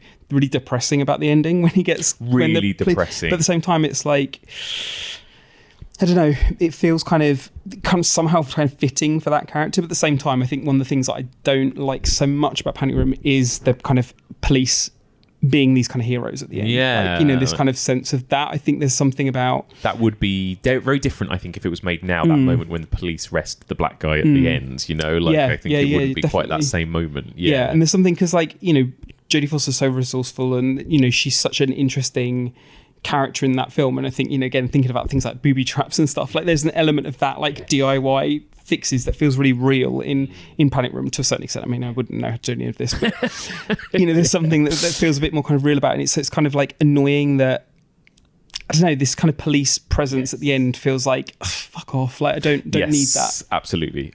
Yeah, they could have probably found a way to resolve that without the police coming in to save the day, kind of thing. Yeah, you're right. Yeah, but I do think it's interestingly handled. Like you said, none of these characters, I mean, apart from maybe Jared Leto's character and the other really creepy one, the rest of them aren't black or white in that regard, right? Because I you also get the feeling that probably Jodie Foster's character, she's probably not the nicest person in the world either to spend time with, right? A bit chilly, and she's so like they are not that impressed by this most beautiful house I've ever seen in my life. Like, they're very just kind of so like sad. meh. I mean, it is sad. Sad house. But that's because they haven't moved in yet. No, it's just it's always going to be sad, the house. Yeah, maybe. It's because it exists in a David Fincher world, so... Right. You Well, know. let's talk about that. You have live, love, love. Yeah, stenciled exactly. on the kitchen wall. Not the warmest of filmmakers, is he? How do you feel about him generally as a director? Like, you talked about how, you wouldn't necessarily always get super excited by the idea of a new Wes Craven film. How do you feel when you hear there's a new David Fincher film coming out? Well, it's kind of interesting because for years I thought I didn't like David Fincher. And this was kind of based on... it was mostly based on the fact that I really hated Fight Club and everyone went crazy about it. And I saw... I watched Seven when it came out, which I did like, and I don't know, I just kind of dismissed him somehow. Yeah. In my mind, I was like, not for me. And I also thought of him as, like I said, a very kind of technical filmmaker, a very kind of like this filmmaker who's just about showing off what they can do. Yeah. Almost a bit Nolan-y. Oh, so Nolan. Right? Yeah. But actually, it was like literally a couple of years ago that I watched Mindhunter and I was like, wow, that was amazing. And I loved it so much. And I was like, I'll give his films another go. And then I'd never seen Zodiac. And I was like, oh my God, Zodiac's absolutely incredible. Like blew my mind. And then I kind of went back and watched everything. And I'm now like a big Fincher fan. I'm not, he's not someone that always works for me. I mean, I hated Benjamin Button. Oh yeah, I always forget that's his. That doesn't feel like his film. Yeah. I found Mank a real slog, I've got to say. Yeah. But all the rest, I think Gone Girl's incredible. Yeah. I love The Game. Love it when he does a bit of trashy thriller. Yeah. Like I would say top 3 for me: Seven, Zodiac, and actually I love The Social Network. I really love The Social Network. Good, yeah, and it's then a really Panic weird Room is film, around there as Social well. Network, isn't it? It's like, weird. We've got such a weird tone. It's like this monotonous drone. Yeah, really film. interesting, weird mix of that Aaron Sorkin dialogue with that really kind of cold Fincher direction. Yeah, what I love about Fincher is like he's one of those filmmakers that's like he was really destined for like great things in terms of like that kind of Nolan-esque, like all-encompassing, like huge, expansive world-building, like think piece films. But actually, he just loves making genre films. He does. He's just like Gone Girl, bestseller. Like, oh yeah, great story. I'm gonna make that. Like the thing he said about like Panic Room that attracted him to the project was like this kind of simplicity of that story. Yes. This idea of there's no space for anything else. Like you just had what needs to be happening. It's like this procedural, like this happens, then that happens, then that has to happen, and then that has that knock-on effect. It's that kind of thing that he kind of loves, putting together this kind of big, elaborate puzzle. Like a mousetrap almost. Yeah, exactly. Again, like it makes you think of Wes Craven, doesn't it? Yes. Whereas Wes Craven's a mousetrap, like you'd hit the first thing, 2 things would fall, and then it would break, and then it would stop, and you'd be like, oh fuck. You'd have to give it a nudge at some point. Exactly. Whereas Fincher's is like every time. Immaculate. Exactly. And that's what he's known for, right? He's almost got that kind of Kubrick reputation, hasn't he? He's very precise. He's known for a lot of takes, I think. He has to have everything exactly so. Probably a fucking nightmare to actually be around. But I do love his movies, and I agree with you that like Fight Club is one of my least favourite actually, because I think he's brilliant. It's a bit like Steven Soderbergh too. Like I love it when these people just take on these like slightly trashy genre movies, but they do them so well, right? Like they execute them really, really well. Didn't love his Alien film very much, but I know that had all kinds of problems and everything. I think that it is kind of looking back. I think the problems with Alien 3 is the plot and just the kind of structure of it is just wrong. And I think lots, like you're saying, that was to do with kind of post-production and interference. I think as a kind of the visual identity of that film is so strong. Like it's such a like that world that it creates, and that kind of there's such a sense of, I don't know, it's like you can feel the atmosphere, like you can feel the wind and the harshness of that space. And I think like actually it's incredible what he did. I think like if he was allowed to have done what he wanted to do, definitely, like oh man, that could have been such a great film. It would have been, and a nice end to a sort of trilogy. But yes, you're absolutely right. Sadly, it was it's just lots of people running down corridors for about half an hour. Lots of bald men. I couldn't really work out who was who. Yeah, no, absolutely. But he is phenomenal actually. I've still never seen The Girl with the Dragon Tattoo. Oh, it's amazing. Yeah. It's so good. I think when it first came out, I sort of dismissed it because I was like, well, it's a remake. I've seen the original, but then everyone has since told me it's brilliant. Yeah, that was one of those ones I was like, oh, tick it off the list. I'll watch it. And I loved it. It's yeah. So how do you find the way he tells this story? Because like you talked about how The People Under the Stairs has this very like subjective, childlike view. this feels like sort of cold objective view, doesn't it? Like, we know things that the other characters don't. These amazing like swooping shots around the house that Fincher gives us and everything, of setting up the space. How do you find that, and the way he kind of directs this movie, I suppose? I love the way that it's that first kind of section. I think that it's such a kind of masterclass of like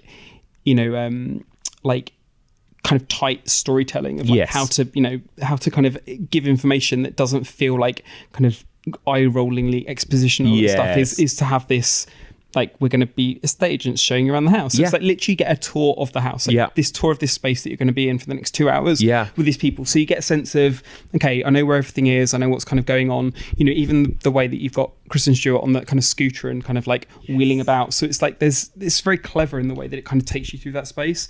And then when it moves then into the kind of night with the men invading, and then you go on another tour through the house. It's just kind of from the top down, and then it kind of moves around, and you get a more it's like we kind of know where everything is, so now we're going to go exploring. Yes. And it's like, so it gives you like 2 layers of that. So it's like by the end, it's like, this house, like, the shape of it, the structure, how long it's going to take for them to get to there. Right. When she's going to get the phone, or she's going to get her daughter and whatever. It's like, fuck, I don't think she's got enough time for that, because I know that they're going to be there. And it's like, it's so clever in the way that it does that. It's like that. Again, the opposite of People Under the Stairs, where it's like they could be anywhere.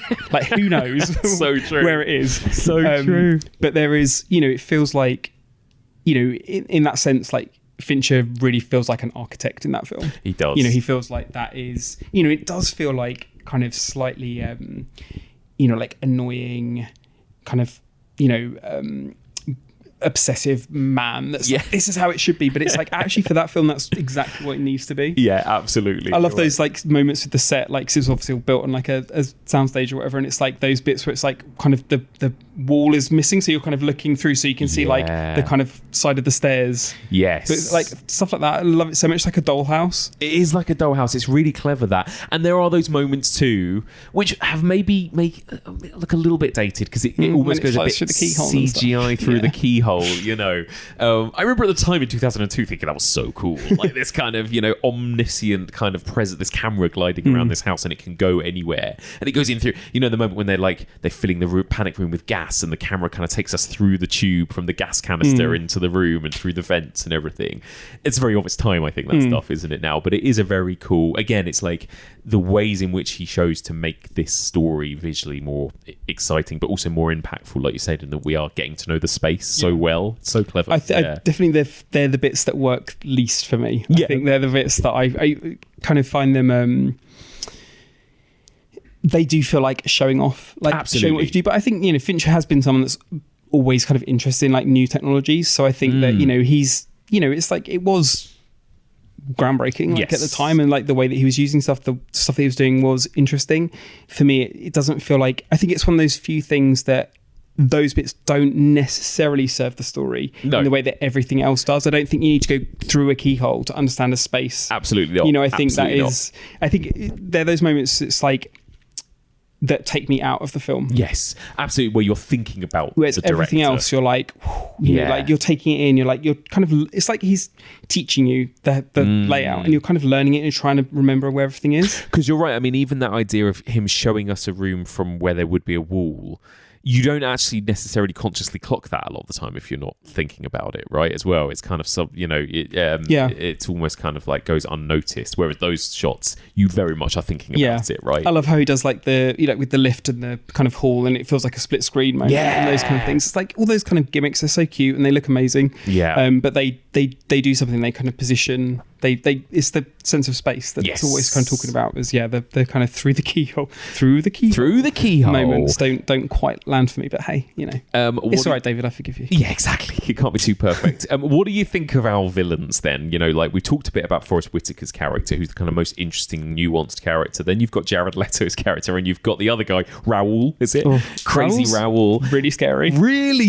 Until he takes his mask off, and then he gets his hand caught, and he's actually But I mean, Jared Leto is the worst. He just like, as a human being, just in every sense, ever. He's just the worst. But I like the fact that I think he really works well in that film. He's great because he's just like a trust fund, kid, and he's like, he wants his money. He doesn't want to share this money, so he's going to get it. Like he's kind of gross, and it's like, how can we convey in very simple, quick terms how gross this person is? cornrows. He'll be a white guy with cornrows. That's it. And it's like who's it just really sums rich and up privileged everything. too. Like he thinks he's so fucking cool and he's Yeah. so subversive and he's like this and he's that and he's like the worst. You know he's right. There's no way we're getting into that room. What are you talking about? I just gotta be honest with myself here. I am not a person who needs to be involved with anything quite so harrowing or perilous at this point in my life. You're giving up. Hell yes. I don't need the fucking aggravation. I'll make an anonymous phone call on Monday. They'll find the floor safe. I'll inherit. Steve, Jeffrey, Catherine, David, 5 grandkids, 6% inheritance tax. Fuck, I'll still put away 800 or 900 grand and keep my goddamn hair. Take it. Go out and get loaded. He's also like a complete idiot as well. Yeah. You know, so I think that what I really like about the kind of dynamic between the three of them is on paper, it could sound like that kind of Three Stooges, bumbling, you know, idiot criminals that kind of come in there like fumbling over everything and making loads of mistakes. But actually, like, the stakes are really high. Like, you don't feel like that. None of it's kind of played for laughs. You're right. You can be frustrated by them. You can find them idiotic, but they're not idiots necessarily. Yeah, you're absolutely right. They almost tick those boxes, those archetypal boxes, don't they? Of like the kind of the lovable criminal, the real evil, unhinged one, and then the kind of stupid one in between, right? But you're right. They feel real. Actually, yeah, but they all kind of work as a unit. They don't feel like three really wildly different characters that are in different kind of movies. They're like, everything feels... Yeah. Kind of somehow like it works. But I think that, you know, it's like if Wes Craven had made this, like there would be a theme tune that they had and it would be like the kazoo would be out. You know, absolutely. It's so true. And I think the thing that combined, like that all of them have is there is this sense of entitlement about all of them. Like they really feel like they are owed that money, right? Even Forrest Whitaker, I think, has this. There's this kind of feeling of these. But he won't say that. No, he wouldn't say. He's like. Exactly, but there's this feeling that all three of them have this kind of male entitlement. I guess Fight Club kind of explores this too. I think that where these three all feel like they have been like hard done by in the world, and these two women are getting in the way of what they deserve, basically, right? And I think that is interesting, and I think that is in all three of those men, but they will show it in different ways in a way. You know, and I think it's kind of interesting as well that you like, you know, in terms of when you meet both of these two kind of. The cat and the mouse, you know. So Kristen Stewart and Jodie Foster, and the way they interact, it's kind of brief. It's quite, you know, there's a kind of chilliness to their interaction. There's love there, of course, but you know, they're not like a kind of, you know, huggy, kissy family. They're quite limited in their kind of exchanges and how they interact. Whereas the criminals are very verbose. Like there's lots of dialogue there. They're arguing. They're doing this. They're doing that. And I think that. You know, you'd kind of expect it to be the other way around. Like you'd expect to know and fall in love with the characters in the house, but it's like actually you're almost invited to fall in love with Forrest Whitaker before anyone else. Agreed. And actually, from the moment the burglars break in, I would say we probably spend more time with the burglars than we do with those two in the panic room, right? Yeah. It's a really interesting kind of flip. Even when you first meet Jodie Foster, it's like, you know, she's wearing these awful glasses and she's got her hair's kind of like slicked down and she looks very stern, and what she's wearing, it's like, you know, it cuts to the scene later when they're in the kitchen, they're eating some pizza on their first night and she's more relaxed and it feels kind of, you know, warmer and kind of there's just feels like more relaxed in herself. But it's like when you first meet her, she's not very inviting as a character. Absolutely not. And then, you know, and Kristen Stewart's character is monosyllabic. Moody 11-year-old. Yeah, absolutely. You know, you don't get much of an in with them. No, you know, not and at I all. think it's really exciting to see that. Yes. It's like, oh, we don't have to fall in love with these people to root for them. Like, you don't have to spoon feed us all this crap and all this kind of backstory and all whatever. It's like actually the fundamental thing of like some people being in a house and people breaking in, that's enough. Totally, like, and it's so exciting and it's terrifying. And those little moments of like, you know, emotion, and you know, you see that Jodie Foster's been crying in the bath, you know, just for a split moment, and it's not even her having like a big breakdown. It just looks like she has just recently been crying, right, or whatever. It just gives you these little nuggets, and then of course shit really does hit the fan when, you know, Kristen Stewart's character starts going into a kind of diabetic, you know, whatever you call it, like she has this kind of attack brought on, right? And that stuff is really then you really feel the stakes, I suppose, and feel the tension and feel the panic between these two women as well. Yeah, it's that you bond with these people through what they're going through. Yes, that you're going through with them. I think it's like it is kind of it gives the audiences like enough credit to just be able to do that. Yes, exactly that. It's also a battle of wits too, because the Forrest Whitaker and Jodie Foster's characters, they're both really smart. Like, they both think of these things. So it's not frustrating in that way that you have characters doing stupid things. It's like, oh my God, yeah, that's really clever. They're going to use the fire blanket and set it on fire. And, you know, like the way in which she like wires up a phone and all these kind of things, like things that I would never in a million years think to do. But satisfying to watch it play out, isn't it, as well? I think like all of the characters are quite smart and capable in different ways as well. You know? Yeah, apart from Jared Leto, who's just who dies. He's just an idiot. So but, yeah. I was actually going to say that the I hate those people that are like, this is unrealistic and this should have, you know. But there is always one thing in that film that I always think like, if I was going to rob a house, I'd kind of stake it out during the day. Like, I'd be like, I'd keep an eye on it. I wouldn't just turn up. Yes. I think it's like, you know, come a few hours before, there was a fucking moving van outside. It's like, there's part of me that's like, absolutely. Would you not peek through the windows and be like, there's more stuff in there? I mean, that's my only little thing. I don't care. Like, totally. The actual initial premise itself is almost a bit unrealistic. And there's, you know, they are kind of they're a bit unprepared, and they're kind of like the way the row just turns up, and it's like, but I think Forrest would have checked out what was going on earlier in the day. Yeah. What about the actual panic room itself as well? Because I think it's really interesting that like, it's, you know, you some people might think that's the coolest fucking thing imaginable, right? No, and then horrible. Jodie Foster's character really takes against it, right? And what are your thoughts on having a panic room and that panic room? You know? Yeah, I don't want a panic room. I think the panic room is the thing to make me panic. Yeah, it's like I don't want to be like feeling some kind of coffin inside my house. But, you know, I think it's like the panic room though. It doesn't feel that dissimilar to the rest of the house. I think there is a kind of coldness to that house, and there is a sense of there's, you know, it's actually so interesting that it's a home invasion film that's set in a bustling kind of metropolis that is kind of, it shouldn't be happening there. It's like, it should be in a remote house in the middle of nowhere. It should be this like no one can hear, no one can see, but there's people all around. But there's this sense of kind of isolation and loneliness and emptiness and coldness, and I think it's that, you know, that classic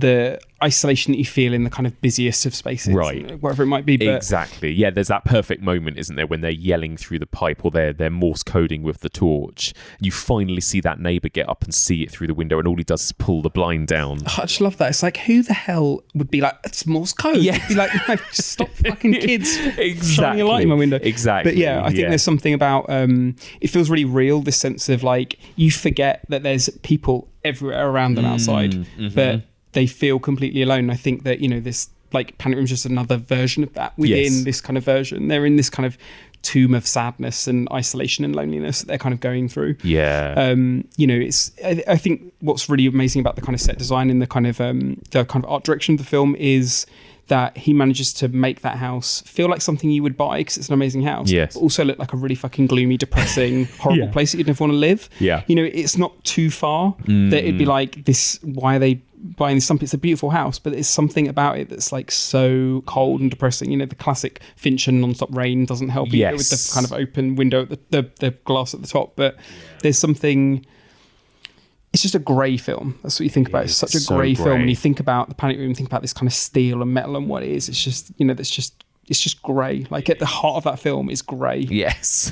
Within grey, within grey, within grey. Yeah, you're absolutely right.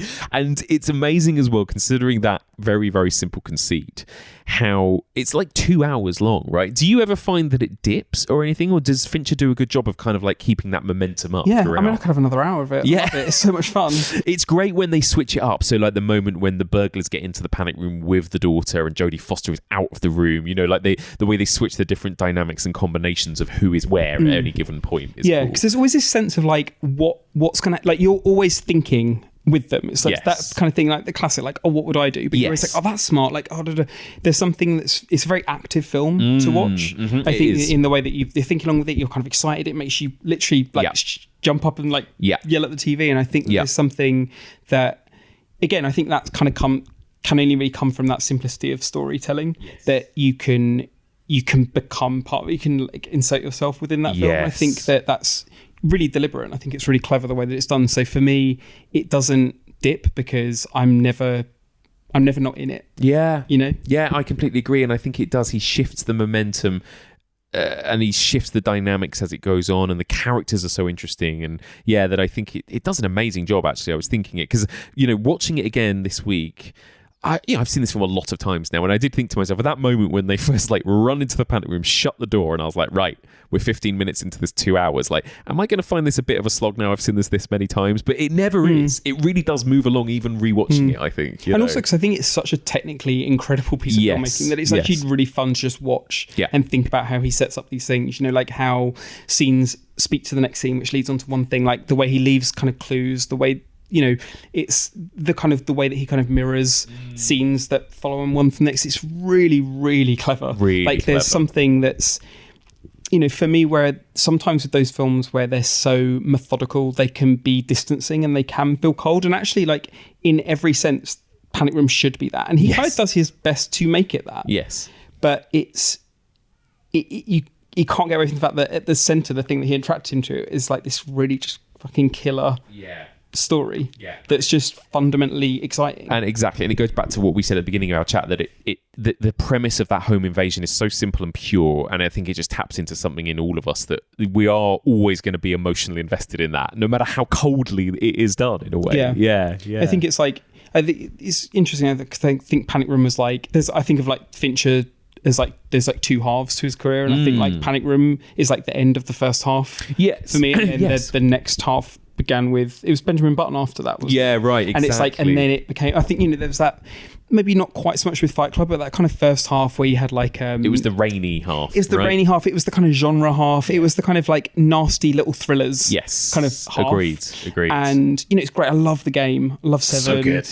I love Panic Room. It's these kind of, and then he went kind of bigger, but what I was saying, I love, it looked like he was going to go one way, but then he was like, no, I've still got those nasty little thrillers in me. Yeah. They're just a little bit glossier and a little bit... Right. Gone Girl is unashamedly quite trashy, actually, in a way. Gone Girl, it's so good. Yeah. It's I love that. I love the kind of mix of high class and trash, though. It's my ultimate favourite. Totally. Are you a fan, Michael? We've been talking a lot about the kind of early 90s, late 80s erotic thrillers as well. I knew you would be. Yeah. Hand That Rocks the Cradle. Oh my God. So good. Incredible, yeah. Oh my God, I did the thing that on the podcast, I can't remember who your guest, Maha? Yes. Your guest, and the thing that she was saying about breaking the glass ceiling and then death on the picket fence. I was like... Phenomenal. Amazing. What a film. Amazing. Yeah. And, David, there have been a lot of imitations of Panic Room, it feels like. I'm thinking of films like Don't Breathe and these kind of things, these kind of robbers break into a place and then maybe it all goes wrong. But nobody has quite done it as slickly or as well, have they, as this? Do you think that just comes down to David Fincher's direction and his storytelling? I think so. I think it's I guess kind of Fincher's greatest strength is could be one of his greatest flaws as well, is that his films are so David Fincher. Yeah. That it's it's almost there's something with, you asked the question are you excited about a new David Fincher film? Kind of weirdly not that excited, because I kind of know what it's going to look like. Do you know what I mean? I feel like I've got a sense of that. And actually, Mank looked pretty different. No one really liked it as much. It's really slog. There's not an excitement in the sense of Kubrick. It's each of Kubrick's films, it's his own entity. Yes. You see the same filmmaker, but actually, you might not have put those together if you didn't know. But with Fincher, it's you could just look at a kind of bunch of stills from all his films, and it would kind of look like one film. Right, yeah. So it doesn't feel that exciting. But actually, when I'm watching the films, yes, I love them. I feel excited by them. But yes. And what I love as well is that often he can be showy, like in those moments we talked about in Panic Room, or Fight Club is quite showy, I would say, right? But then there are times, The Social Network is a great example of when he will stand back and tell the story. Do you know what I mean? There's kind of something showy in the way that he stands back. Well, maybe. Yeah, you're right. There's something really deliberately this is the tone of this one. But that's true. But he's not quite in the same way as I always use this example, but a Wes Anderson, for example, where it's exactly. I hate Wes Anderson. That is the correct reaction. Sorry, Wes, if you're listening. I loathe him, and that kind of idea. I loathe him too. Yeah, look at this. Look at this. Look at me. I'm making the same film over and over again. I don't understand. and like how anyone is left to watch them. Honestly, but I think Fincher's not doing that. No, definitely. He's not doing that. You know, he's still telling every story in its own way that does the story justice, I think. But I think that, you know, I think those, you know, when you look at some of the early music videos and, you know, particularly something like the video for Bad Girl by Madonna, which is an amazing video, and it's like, it's so Fincher, and it's like, actually that's could be Gone Girl, that could be right. You know, he really hasn't changed. You know, he's kind of mastered his craft and all that. But I think that's actually something that I hate saying, like this idea of someone's mastered their craft, because it's like, that sounds so boring and takes like the art and the wonder and the joy out of cinema. But kind of that is what Fincher does. I don't think he's I think he's a technical filmmaker. But he's one of the ones that luckily he makes the kind of films, the stories I enjoy. So it's like a nice kind of coming together. Whereas like with Nolan, for example, like I don't want to see Oppenheimer. Like I just don't really want to see it very much. It's like, I'm sure it's very good, but it's right now it's not for me. No, I totally get it. And do you think the problem, I mean, I know there were probably multiple problems with Benjamin Button, but I think also he was trying to I turned it off actually. Right. And halfway through. He was trying to tell a very warm story there. And do you think that was the problem? Yeah, because it was disgusting. So it was like he was trying to tell a warm story, but it was like, this is actually really upsetting. It's like making me feel sick. Yes. So exactly. But he was trying to do something a bit like Forrest Gump-esque, like do something a bit wholesome, wasn't he? And it didn't fit somehow. Yeah, it's like, it's like Forrest Gump through the lens of Seven. Yeah. It's just like, this is not very sick. Actually, that sounds kind of amazing. But no, it was Benjamin Button was the worst. It wasn't good. Well, there you go. Well, how do you think Panic Room holds up? I mean, in some ways it's kind of timeless. It really is. Like, the only thing that does date it is like the technology. So it's like the kind of phones, the Nokia. But actually it's like, you know, who cares? Everything else, it's kind of simplicity like that doesn't really age. So love it. Well, there you go. Well, that's pretty much it. My final question for you, Michael, aside from these two movies, do you have a favourite home invasion movie? I forgot to think about this before. Know. And then, like, as soon as you arrived, I was like, fuck, I didn't think of my favourite home invasion movie. Would it be like one of the quote unquote the big ones, like Funny Games or The Strangers or something? Yeah, I mean, actually, do you know what? I thought The Strangers was shit. I like really think it's one of those boring horror movies ever. Like, it is so dull. Yeah, talk about like miserable. Oh my god, it's like set up, and then it's like 3 minutes of like mild horror. And no, I wasn't a fan of. I do like Funny Games a lot. I can't think. No, it's hard. This is sad. I'm going to send you a text later, and you have to just add in a bit of kind of post thing where it's like, Michael did text, and his favourite is this. Yes, please do. But what I keep saying to everyone who may not have seen it, you probably have, Michael, but have you seen Lady in a Cage? Oh, so good. Oh my God. So because that's been my favourite discovery of this whole season for me so far. Phenomenal. And I was like, where has this film been all my life? I've never heard of this film. Like, why are more people not talking about this film? It's so good. I love that film. It's I actually have seen that a lot of times. Right. I thought you would have because it's like, it feels like up your street, but maybe. Oh, do you know what I do love is Pacific Heights. Oh yeah, those are 90s thrillers. There you go. The kind of yuppie peril ones. Pacific Heights. Yeah, love that film. That's a good one. Love one. It. Good shout. There we go. Well, Michael Blyth, thank you so much for joining me. It's a pleasure. I hope it's not as long before I'm back again.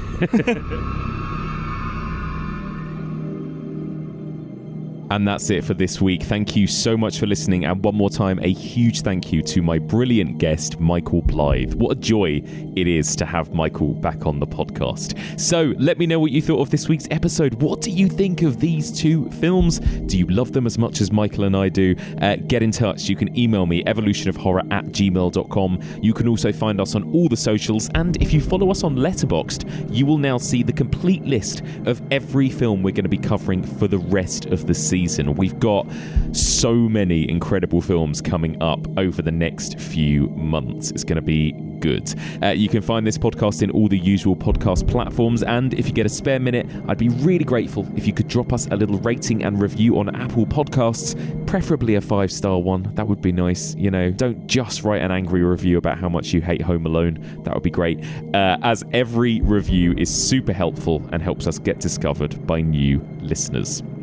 So, on to next week then, and well, this is kind of it now. This is where we are going to be discussing nasty, gnarly home invasion bangers pretty much for the rest of the season, and it all kicks off here. Next week, I'm going to be joined by Adam Robinson, and we are going to be talking about one of the most infamous home invasion films of all, It's just one film that was made in 1997 and then remade shot for shot in 2007. So Adam and I will be talking about both versions of Michael Haneke's Funny Games.